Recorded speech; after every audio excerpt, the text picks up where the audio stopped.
प्रेरणा स्रोत के श्रोतागणों, आज आपका प्रेरणा स्रोत में बहुत बहुत स्वागत है।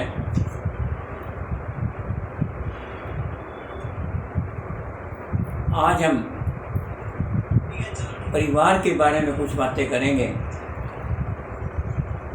घर में बहू आने पर, शादी होने पर लड़की का दूसरा जन्म माना जाता है। जहाँ पर वह जन्मी पली उस घर को छोड़कर दूसरे घर में जाना होता है, जहाँ उसे सारी ज़िंदगी बितानी है। ससुराल में वह स्वतंत्रता नहीं रहती जो मायके घर में रहती थी। लड़की या लड़के का रिश्ता भी समान या थोड़ा सा 19 घर में ही करना चाहिए, 21 घर में नहीं। इसका कारण ये है कि अगर बहू 19 घर की आएगी तो आपका मान सम्मान करेगी। 21 घर से यानी आपसे अधिक अच्छे घर की आएगी तो वो आपका मान सम्मान उतना नहीं करेगी जितना करना चाहिए। इसी प्रकार अगर आप बहू भी घर में लाते हैं, इसी प्रकार हमारी बेटी भी अगर जाती है 19 घर में, तो आपकी बेटी का सम्मान होगा। अगर वो 21 घर में जाएगी तो वो सम्मान नहीं होगा। अगर बहू जो है आती है तो उसका सम्मान करना हमारा फर्ज है। जो धन के लालची हैं, जो गुणों का सम्मान नहीं जानते, जिनको धन पर घमंड है, दहेज के लालची हैं, वहाँ लड़की कभी भी सुखी नहीं रह सकती। घर में जब भी बहू आए तो उसका उचित सम्मान दें, सम्मान करें, उनकी योग्यता की कदर करें, महत्वपूर्ण कार्य में उनकी राय लें। अगर कोई गलती हो जाए तो उसको बेटी की बातें समझाएं, जिससे वो अपने आप को समझ सके। आप उसका सम्मान करेंगे तो वह आपका भी दिल से सम्मान करेगी और अपने मायके को धीरे धीरे भूल जाएगी और इसी को ही अपना घर समझ करके उसके मायके वालों को कभी कभी बुरा भला ना कहें। अगर वह नौकरी में है तो घर के काम में भी उसके सहयोग करें, जिससे वे घर में कामों में बोझ ना समझे। उसे हर बात की घर में झगड़ा हो तो एक चुप हो जाए, अपनी इज्जत का प्रश्न ना बनाएं। यदि आप सास है तो बहू को बेटी के समान मान करके प्यार दें तो वह अपनी माँ को भूल जाएगी। यदि आप ससुर हैं तो बहू को बेटी से बढ़कर इतना सम्मान दें कि वो आपको अपने पिता को ही भूल जाए। पति है तो आप अपने पत्नी को इतना प्यार दें कि उसकी बात को ध्यान से सुनो, उसकी हर समस्या को सुलझाने का प्रयास करो, जिससे वो आपका अपना मान करके बदले में बहू का भी स्नेह और प्यार अपने को मिलेगा। बहू भी स्थिति के अनुसार अपने आप को ढालने का प्रयास करें, क्योंकि अगर आप बहू का सम्मान करेंगे तो बहू आपका सम्मान करेगी। बहू को बेटी अगर मान करके चलें और बहू भी सास को माँ के समान मान के चलें, ससुर को पिता के समान मान करके चलें, तो हमारे परिवार बहुत अच्छी तरह से चल सकेगा। इस प्रकार बहू आने पर उसको सम्मान देना हमारा कर्तव्य बन जाता है।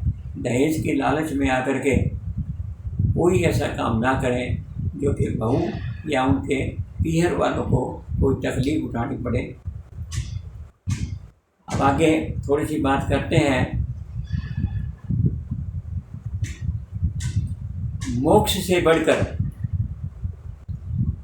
कोई इच्छा नहीं है, विवेक से बढ़कर कोई ज्ञान नहीं है, और सत्य से बढ़कर कोई तप नहीं है, विद्या से बढ़कर कोई धन नहीं है, ईश्वर से बढ़कर कोई रक्षक नहीं है, ब्रह्मचर्य से बढ़कर कोई बल नहीं है, और युवा शक्ति से बढ़कर कोई शक्ति नहीं है, व्रत अवस्था से बढ़कर कोई अनुभव नहीं है, क्रोध से बढ़कर कोई अग्नि नहीं है, समाज सेवा से बढ़कर कोई सेवा नहीं है, नम्रता से बढ़कर कोई मित्र नहीं है, अहिंसा से बढ़कर कोई धर्म नहीं है, मीठी वाणी से बढ़कर कोई गुण नहीं है, माता पिता की पूजा से बढ़कर कोई पूजा नहीं है, भूखे को अन्न और प्यासे को पानी पिलाने से बढ़कर कोई कर्म नहीं है, नेक कमाई से बढ़कर कोई गुण नहीं है, स्वास्थ्य से बढ़कर से कोई सुख नहीं है, और सद्व्यवहार से बढ़कर के कोई व्यवहार नहीं है, संतोष से बढ़कर कोई सुख नहीं है, और आत्मविश्वास से बढ़कर के कोई सफलता नहीं है। इस प्रकार ये चीज़ें हम अपनाएंगे तो सम्मान होगा। भूलो सभी को मगर माँ बाप को कभी भूलो नहीं, माँ बाप को कभी भूलो नहीं, माँ बाप को कभी भूलो नहीं। इस प्रकार से सारी बातों का थोड़ा महत्व बताया है, और इसमें माँ के बारे में बताया है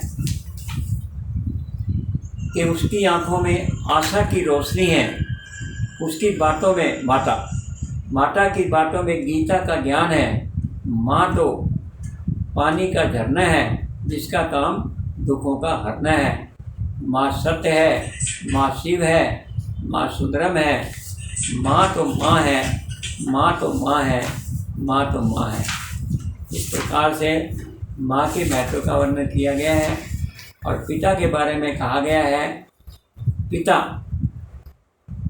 बच्चों की निगाह में पिता महान है, परंतु उम्र के बढ़ते बढ़ते पिता बोझ बन जाते हैं।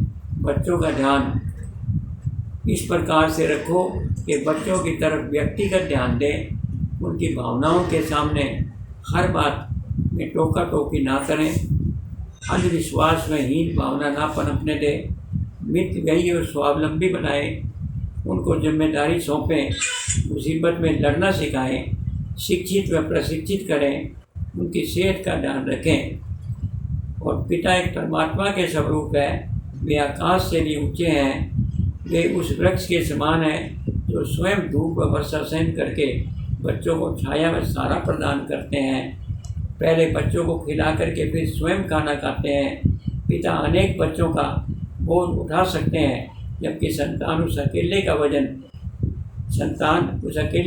सहन नहीं कर सकती। पिता ही तो हम अपने पिता की गोद में ही हम अपने आप को सुरक्षित समझते हैं। जीवन के हर क्षेत्र में अच्छे सलाहकार का काम करते हैं। चाहे लाख करो तुम पूजा, तीर्थ करो हजार, यदि माँ बाप को ठुकराया तो सब कुछ है बेकार। भले भूलो हर बात को, माँ बाप को कभी भूलना नहीं, अनगिनत है उपकार उनके, यह कभी भूलना नहीं। इस प्रकार से माँ बाप के महत्व का वर्णन किया है। और इसमें काफ़ी और बातें हैं माँ के बारे में।